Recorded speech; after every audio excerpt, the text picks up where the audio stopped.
আচ্ছা, পাকা আম দিয়ে কে এইভাবে বড়া বানিয়ে খেয়েছেন? এটা আমি জীবনে ১ম বারের মতো ট্রাই করছি। এটা খেতে সত্যিই অসম্ভব মজা। আসলে পাকা আম দিয়ে এইভাবে বড়া বানিয়ে না খেলে বুঝতেই পারতাম না যে পাকা আম দিয়েও এত মজার বড়া বানানো যায়। আর পাকা আমের বড়া বানানোর জন্য ১ম এই ২ টা পাকা আম নিয়ে নিলাম। আর পাকা আমগুলো ভালো করে ছাল ছাড়িয়ে নিয়ে একটা ব্লেন্ডার জারে দিয়ে ভালো করে একটা মিহি পেস্ট করে নিয়েছিলাম। আর পাকা আম দিয়ে বড়া বানানোর ক্ষেত্রে অবশ্যই ব্লেন্ডার জারে দিয়ে ভালো করে ব্লেন্ড করে একটা মিহি পেস্ট করে নিতে হবে।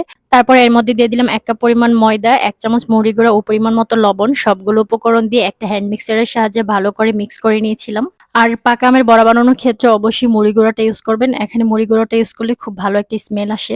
তারপরে চুলায় একটা ফ্রাই প্যান বসিয়ে তার মধ্যে পরিমাণ মতো তেল দিয়ে এরকম ছোট, ছোট শেপ আকারে বড়ার মতো করে দিয়ে দিয়েছিলাম। আর বড়াগুলো ভাজার সময় চুলার আঁচটা একদম মিডিয়াম টু লো হিটে রাখতে হবে।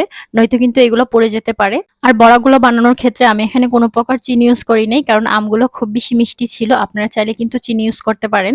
বড়াগুলো ভাজতে, ভাজতে যখন ঠিক এইরকম একটা কালার আসবে তখনই আমি উঠিয়ে নিয়েছিলাম। আর এখন তো পাকা আমের সিজন। আপনারা চাইলে এইভাবে বিকালের নাস্তায় বড়া বানিয়ে খেতে পারেন। এটা সত্যিই খেতে দুর্দান্ত। Thanks for watching my video.